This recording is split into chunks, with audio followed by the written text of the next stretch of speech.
Bem-vindo a mais uma videoaula de Física da Escola Pirata. Eu sou o professor Gibi. Com essa videoaula a gente vai começar o curso de gravitação. Esse vídeo é o curso Gravitação 1. Nesse vídeo a gente vai discutir a queda livre, ou seja, a queda sem atrito. Nesse vídeo a gente não vai calcular quantos metros uma pedra desce ou sobe enquanto está em queda livre, porque isso não é um caso de gravitação, isso é apenas uma aplicação de cinemática. Então, se você está procurando como calcular quantos metros um objeto em queda livre sobe ou desce em relação a um certo tempo, você vai procurar o nosso vídeo de cinemática 8. O link desse vídeo está aqui na descrição do vídeo. Queda livre significa queda livre de atrito. E isso vai tornar a discussão de hoje uma discussão um pouco afastada da nossa realidade, do nosso dia a dia. Mas é importante estudar esse caso, é importante analisar esse caso, porque o caso real, o caso do nosso dia a dia, que é o caso com atrito, ele é um pouquinho mais complicado. Eu não vou conseguir chegar no complicado sem antes passar pelo simples. Então ele é um caso teórico importante. Se você já quer ver queda com atrito, pula direto para o vídeo de gravitação 8. Sempre leia a descrição do vídeo, porque se houver alguma errata, essa errata vai estar na descrição do vídeo. Acesse o nosso site www.escolapirata.com.br e faça o download do nosso material, o material escrito que se refere a essa videoaula. Lá também você vai achar listas de exercícios, fóruns para debater, para tirar suas dúvidas, indicações de interações computacionais, experiências para serem feitas por você, relativas a esse conteúdo e a todos os outros conteúdos da física.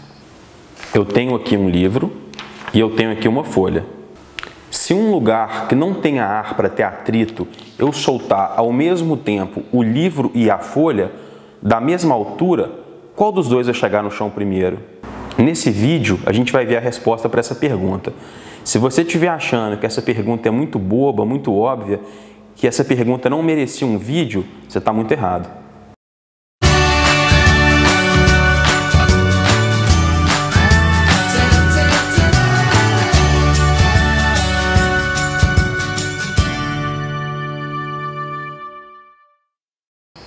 Para responder essa pergunta, se o livro cai primeiro ou se a folha cai primeiro, eu vou me basear na opinião diferente de dois grandes gênios. O primeiro deles, o filósofo grego Aristóteles. O segundo, o físico italiano Galileu Galilei, que nasceu em 1886 anos após a morte de Aristóteles. Aristóteles era um verdadeiro sábio. Aristóteles deixou trabalhos escritos sobre música, arte, poesia, filosofia, ética, lógica, astronomia, química, biologia, tudo. No campo da lógica, Aristóteles criou a técnica de redução ao absurdo. Redução ao absurdo é uma técnica que serve para você saber se uma ideia está errada, se uma ideia é absurda. A sua ideia vai ser chamada de hipótese ou de premissa, e dessa hipótese você vai tirar uma primeira conclusão. Depois da mesma hipótese você tira uma segunda conclusão. Se as suas duas conclusões forem contraditórias entre si, isso só pode significar que a sua hipótese inicial estava errada. Vou dar um exemplo para ficar mais simples. Eu tenho uma hipótese de que o anel do Lanterna Verde pode fazer qualquer coisa. Então eu vou tirar a primeira conclusão dessa hipótese. Se o anel do Lanterna Verde pode fazer qualquer coisa, ele pode fazer um escudo indestrutível. A minha segunda conclusão é que se o anel do Lanterna Verde pode fazer qualquer coisa, ele pode destruir qualquer escudo. Repara que a primeira conclusão é contraditória com a segunda. Se existe um escudo indestrutível, ele não pode destruir todos os escudos. Logo, a primeira conclusão, sendo contraditória com a segunda conclusão, me mostra que a minha hipótese ou a minha premissa é absurda. Então, isso é a redução ao absurdo. Você mostrar a incompatibilidade, a incoerência entre duas conclusões da mesma hipótese. Isso vai te mostrar que a sua hipótese está errada. Sobre a queda de corpos, Aristóteles percebeu uma coisa muito importante que várias pessoas da época dele não conseguiram perceber. Ele percebeu que os objetos não caem para baixo. Como assim os objetos não caem para baixo? Os objetos caem para baixo. Na verdade, não. Os objetos caem para o centro da Terra. A Terra é esférica. Repara que no Japão, se uma pessoa deixar cair um livro lá, para a gente, do nosso referencial, esse livro vai estar subindo, não vai estar descendo. Aristóteles já percebeu que a Terra era esférica por causa de duas evidências. A primeira evidência era a sombra que a Terra projetava na Lua, que era uma sombra própria de uma esfera. A segunda é porque, observando embarcações que iam embora pelo mar até desaparecer, ele percebeu que primeiro a parte que desaparecia, que não era possível ser enxergada, era a parte de baixo das embarcações. Se a parte de baixo das embarcações desaparece primeiro, isso indica ou que o barco está afundando ou que a Terra tem uma curvatura. Se o mar fosse perfeitamente plano, quando você olhasse para um barco, ele ia apenas diminuindo, até que ele desaparecesse, mas isso ia ser por inteiro. Outra coisa que Aristóteles falava sobre a queda de corpos é que a queda de corpos era uma espécie de movimento natural, que era diferente dos movimentos considerados movimentos não naturais ou movimentos forçados. E para Aristóteles, a divisão entre movimentos naturais, ou seja, que não precisam de força, e movimentos forçados ou não naturais, ou seja, movimentos que precisam de força, era o fato deles serem verticais ou desses movimentos serem horizontais. Aristóteles achava que os movimentos verticais eram naturais e os movimentos horizontais eram forçados. A gente sabe, desde o Galileu, que essa ideia do Aristóteles está errada. Não é que não existam movimentos que sejam naturais, no sentido de que não precisam de força, e movimentos forçados que precisam de força. É que o fato deles serem naturais ou deles serem forçados não tem nada a ver com o fato deles serem na vertical ou deles serem na horizontal. As leis da física são as mesmas, tanto na vertical quanto na horizontal. Galileu descobriu, e a gente já viu isso quando a gente estudou a primeira lei de Newton, que os movimentos que não precisam de força são os movimentos constantes em linha reta, ou seja, movimentos retilíneos uniformes, enquanto que os movimentos que precisam de força são os movimentos que têm algum tipo de aceleração. Aristóteles achava que todo objeto era formado por combinações diferentes dos 4 elementos: terra, fogo, ar e água. E o que fazia um objeto descer ou subir era essa composição diferente, era a porcentagem diferente desses elementos. Se um objeto, por exemplo, tivesse mais terra do que água, ele ia ter uma tendência maior de descer. Se um objeto, por exemplo, tivesse mais fogo do que terra na composição dele, ele tem uma tendência natural de subir, porque ele observava o fogo subindo. Isso a gente sabe hoje também que está errado. Para completar, Aristóteles achava que o tempo de queda de um objeto era uma função da massa do objeto. Para Aristóteles, um objeto que tinha o dobro da massa ia ter metade do tempo de queda. Um objeto que tivesse 10 vezes mais massa ia ter apenas 1/10 do tempo de queda. Isso a gente vai mostrar hoje também que está errado. Galileu escreve no livro Diálogos sobre os 2 principais sistemas do mundo uma redução ao absurdo, que é uma ideia do Aristóteles, sobre o que Aristóteles falou sobre a relação entre massa e tempo de queda. Galileu percebeu a seguinte incoerência em falar que objetos de maior massa têm um tempo de queda menor. Vamos só lembrar que eu estou tratando aqui do caso de queda livre, ou seja, da queda sem atrito. Vamos supor o seguinte: eu tenho um bloco A maciço e um bloco B oco. O bloco A maciço tem mais massa. Então a minha hipótese inicial é que, se eu soltar os dois, o bloco A maciço e o bloco B oco, eles vão cair, mas o bloco A vai chegar em primeiro lugar. Vamos supor que seja uma corrida. O bloco A vai chegar em primeiro lugar, o bloco B vai chegar em segundo lugar, porque o A tem mais massa. O Galileu pensa o seguinte: eu vou criar agora um corpo C. O corpo C ele vai ser uma cópia do A mais uma cópia do B juntos. Então agora eu tenho o corpo A, que é o meu bloco maciço, o meu corpo B, que é o meu corpo oco, e um corpo C, que é formado pela cópia de um A junto pregado ali com uma cópia de um B. E o Galileu se pergunta então, se eu soltar esses 3 blocos, o bloco A, o bloco B e o bloco C, qual dos 3 vai chegar no chão primeiro agora? A primeira conclusão do Galileu é que o bloco A chega em primeiro lugar, porque ele chegava antes do B, quando ele soltava só o A e o B, e que o bloco C vai chegar em segundo. Por quê? Porque o bloco C não é uma cópia do A mais uma cópia do B?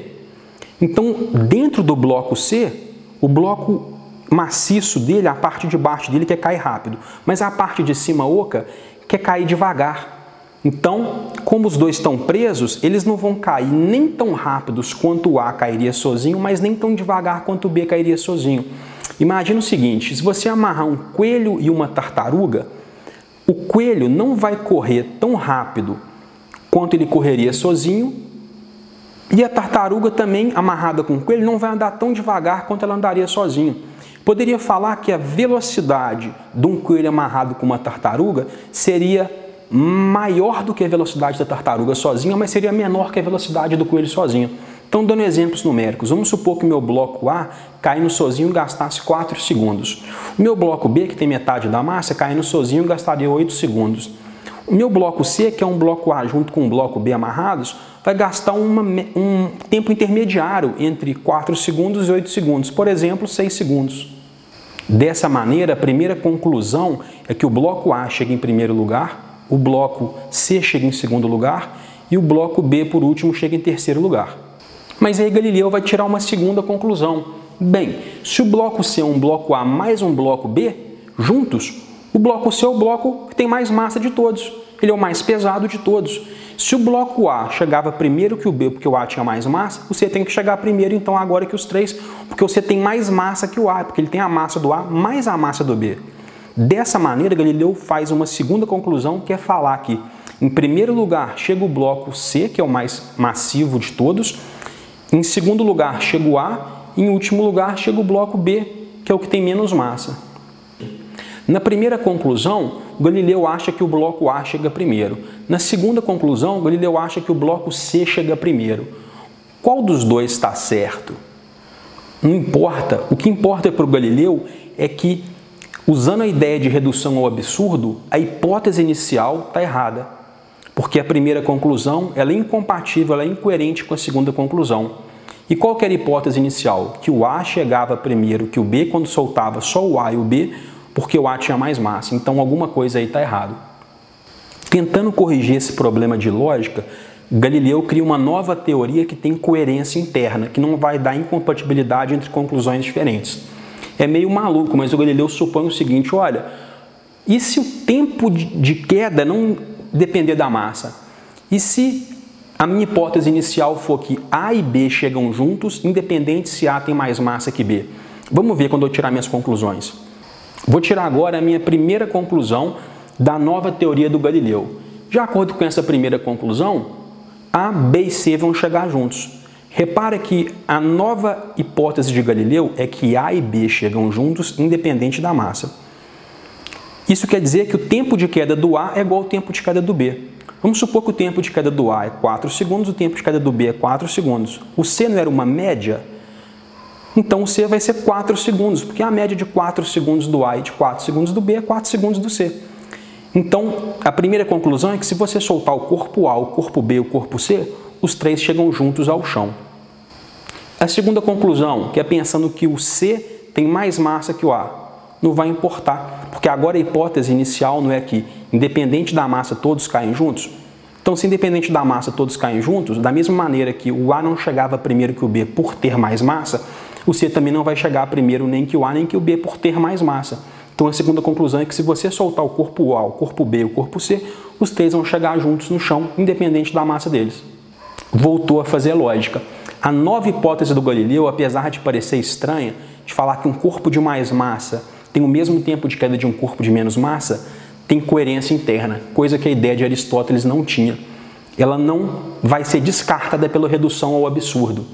Repara que a primeira conclusão é idêntica à segunda conclusão. Os três chegam juntos, os três chegam juntos. Logo, eu tenho uma única conclusão. A nova teoria de Galileu sobrevive ao teste da redução ao absurdo de Aristóteles. Calma lá então. Então o que o Galileu falou é que se eu soltar esse livro e essa folha da mesma altura, ao mesmo tempo, os dois vão chegar juntos no chão, que se eu fizer isso aqui agora eu vou ver isso? Não, esse Galileu é um idiota, porque se eu soltar o livro e a folha aqui agora, obviamente eu vou ver o livro chegando no chão primeiro. Não foi bem isso que o Galileu falou, né? Para entender exatamente o contexto, eu vou voltar em 1608.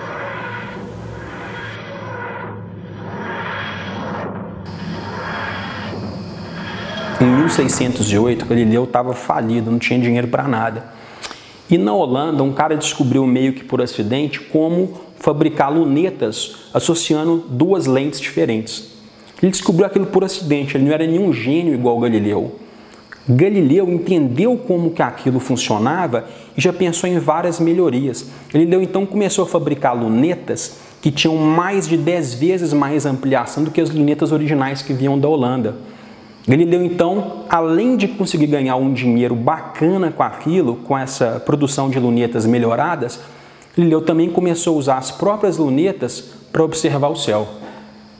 Quando Galileu olha para a Lua, Galileu se torna o primeiro ser humano a enxergar a superfície da Lua direito.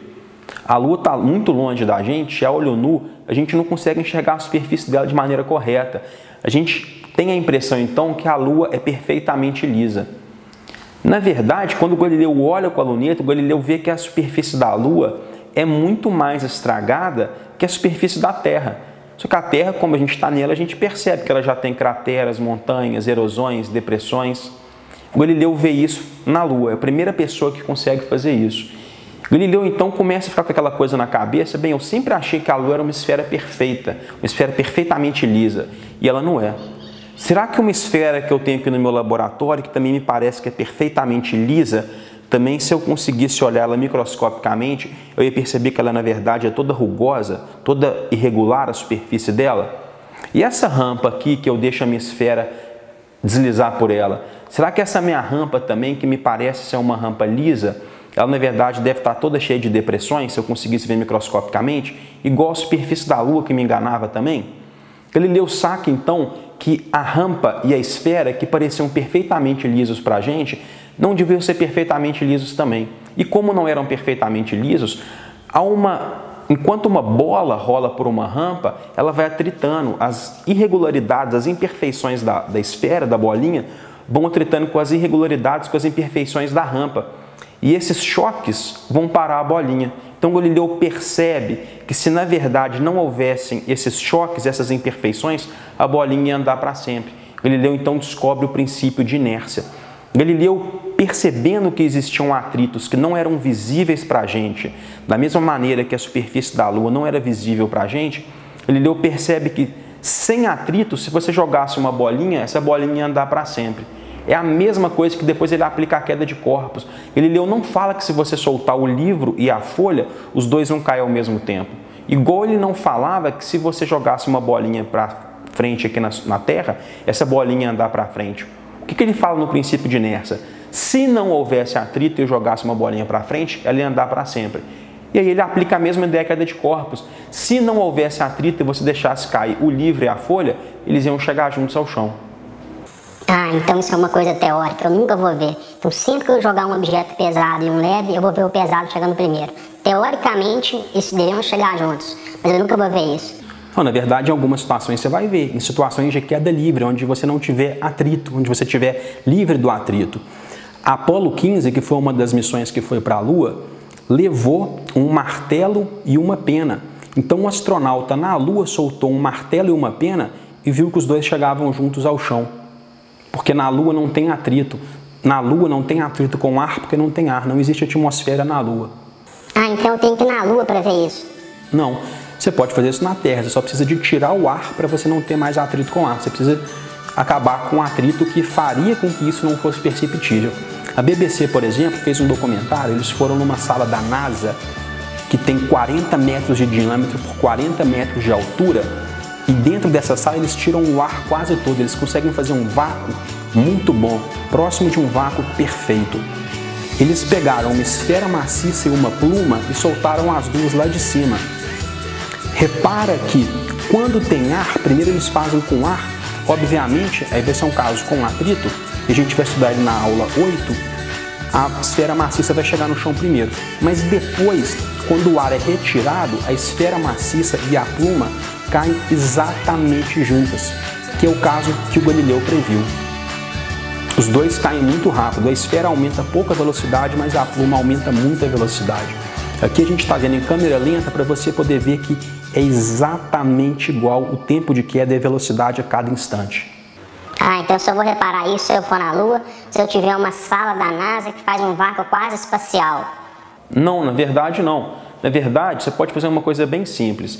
Se você simplesmente soltar o livro e a folha aqui, você vai ver o livro caindo antes da folha. Mas se você colocar a folha em cima do livro e soltar os dois, você vai perceber o seguinte: o livro vai impedir o ar de bater na folha. Então o livro vai tirar o atrito da folha. Isso vai fazer com que a folha chegue junto com o livro. Se você imagina que sem atrito, se você soltar o livro e a folha, o livro cai primeiro, se você fizesse isso, você devia ver o livro descendo e a folha ficando para trás. Mas não é isso que vai acontecer. Se você colocar a folha em cima do livro e soltar, você vai ver que a folha vai chegar no chão tão rápido quanto o livro.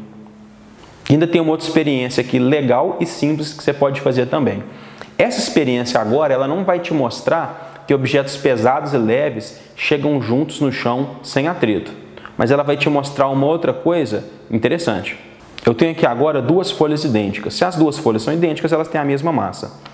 O fato de eu pegar uma dessas folhas e amassá-la, muda a massa da folha? Não muda a massa da folha. Essa folha continua tendo a mesma massa que essa folha aqui agora amassada. Se eu soltar agora a bolinha de papel e a folha, os dois vão chegar juntos no chão? Não vão. A bolinha vai chegar primeiro, porque na verdade a bolinha vai sofrer menos resistência do atrito do que a folha aberta. Isso te mostra que o tempo de queda é muito mais função do atrito do que da massa dos corpos. Eu falei aqui como que Galileu chegou nesse resultado, que o tempo de queda não depende da massa, através de um experimento mental. Mas Galileu é considerado o pai da ciência moderna porque ele era um grande experimentalista, ele fazia uma série de experiências. E tem uma lenda que fala que o Galileu subiu no alto da Torre de Pisa e soltou realmente uma esfera maciça e uma esfera oca para mostrar que elas caíam juntas. Obviamente, isso não aconteceu. Se Galileu tivesse feito isso, ia dar errado, porque na Itália tem ar, as pessoas respiram. Se tem ar, tem atrito com ar. Então, se o Galileu tivesse feito isso, subido no alto da Torre de Pisa e soltado duas esferas, uma maciça e uma oca, ele não teria observado que as duas teriam chegado no chão primeiro. Isso não aconteceu dessa maneira, obviamente, mas existem três versões para essa história. A primeira versão fala que isso realmente nunca aconteceu. A segunda versão fala que pessoas que eram contra as ideias de Galileu e estavam querendo defender as ideias de Aristóteles fizeram para desmentir o Galileu. E uma terceira versão ainda fala que o Galileu fez porque ele não queria mostrar que elas caíam juntas, porque com atrito isso não ia acontecer. Mas ele queria mostrar que o Aristóteles estava errado, quando Aristóteles falava que uma esfera que tivesse 10 vezes mais massa ia gastar 1/10 do tempo para cair. Que ele teria talvez feito para desmentir o Aristóteles, não para provar sua própria teoria. Isso também é importante na ciência. Desmentir uma teoria às vezes é tão importante quanto comprovar outra. Cada uma dessas versões é defendida por historiadores diferentes. Eu acredito que a gente nunca vai saber de verdade o que aconteceu, se não aconteceu. Mas provavelmente é só mais uma história, um mito da ciência, assim como a maçã que teria caído na cabeça de Newton. Resumo da aula de hoje. Sem atrito, o tempo de queda de um corpo é independente da massa do corpo. Ou seja, sem atrito, a massa de um corpo não influencia no tempo de queda dele. Vou deixar aqui agora, como sempre, 3 exercícios sobre a aula de hoje. E no nosso site www.escolapirata.com.br você vai encontrar uma lista com outros exercícios referentes a essa aula. A correção desses 3 exercícios e dos outros exercícios que estão no site, você vai encontrar no vídeo de Gravitação 1, correção de exercícios. O Hulk vai pegar e vai jogar 2 carros para cima. Um carro é um Celta 2012, ele tem 890 quilos. O outro carro é um carro pica, ele tem 1.376 quilos. Se você desprezar o atrito, quando o Hulk jogar os 2 carros para cima a 80 km por hora ao mesmo tempo, enquanto eles sobem, eles vão estar sempre um do lado do outro?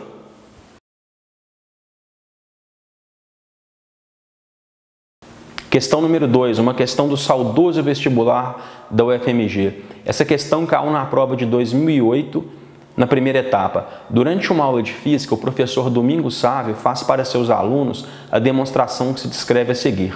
Inicialmente, 2 blocos, 1 e 2, são colocados um sobre o outro no ponto P, no alto de uma rampa, como representado nesta figura. Em seguida, solta-se o conjunto formado por esses dois blocos. Despreze a resistência do ar e o atrito entre as superfícies envolvidas. Assinale a alternativa cuja figura melhor representa a posição de cada um desses dois blocos quando o bloco 1 estiver passando pelo ponto Q da rampa. Letra A, B, C ou D. Questão número 3. Essa questão é uma questão clássica da física. Assim que eu falar qual que é a questão, você vai achar estranho que seja uma questão clássica da física, mas é verdade, e ela está escrita exatamente dessa maneira. O cara está passeando com um rifle, um AK-47, e ele vê um macaco em cima de uma árvore. Ele fala assim, vou estourar o olho daquele macaco. Aí ele pega e mira exatamente no olho do macaco. Assim que ele atira, o macaco solta da árvore. A pergunta é, a bala vai acertar o olho do macaco, sim ou não? Para você entender a profundidade conceitual dessa questão, vou fazer uma suposição. Então, além de supor já que é um caso sem atrito, eu vou supor que essa bala viaja muito devagar. Por algum motivo, a bala vai bem devagarzinho. Então, olha o que vai acontecer. Eu mirei no macaco, o macaco está na árvore, segurando o galho com o pé. Assim que eu atiro, a bala sai da arma devagarzinho, devagarzinho, devagarzinho, devagarzinho e acerta o olho do macaco. Se o macaco soltar da árvore assim que a bala sai da arma, mesmo a bala andando devagarzinho, a bala vai acertar exatamente o olho do macaco ou não? Repare que nessa videoaula a gente só falou que o Galileu percebeu que objetos de diferentes massas deviam chegar juntos ao chão sem a presença de atrito, mas ele não falou por quê. Galileu não conseguiu sacar por que um objeto pesado devia chegar no chão junto com um objeto mais leve. Quem conseguiu explicar isso foi o Newton. A explicação do Newton para o que o Galileu descobriu, que objetos pesados, objetos leves, sem atritos caem juntos no chão, vai ficar para a próxima aula, para a aula de gravitação 2. Não deixe de assistir. Nessa videoaula a gente também vai fazer uma distinção importantíssima entre os conceitos de massa e o conceito de peso. Para assistir um pouco sobre queda com atrito, aí você vai ter que esperar ou pular diretamente para a nossa aula de gravitação 8. E cuidado se você for na Itália visitar a Torre de Pisa. É considerado o ponto turístico mais perigoso do mundo, porque metade das pessoas que vão para lá gostam de tirar fotos no alto da Torre de Pisa soltando bolas de boliche. E a outra metade gosta de tirar fotos lá embaixo fingindo que está segurando a torre. Isso não é uma combinação legal.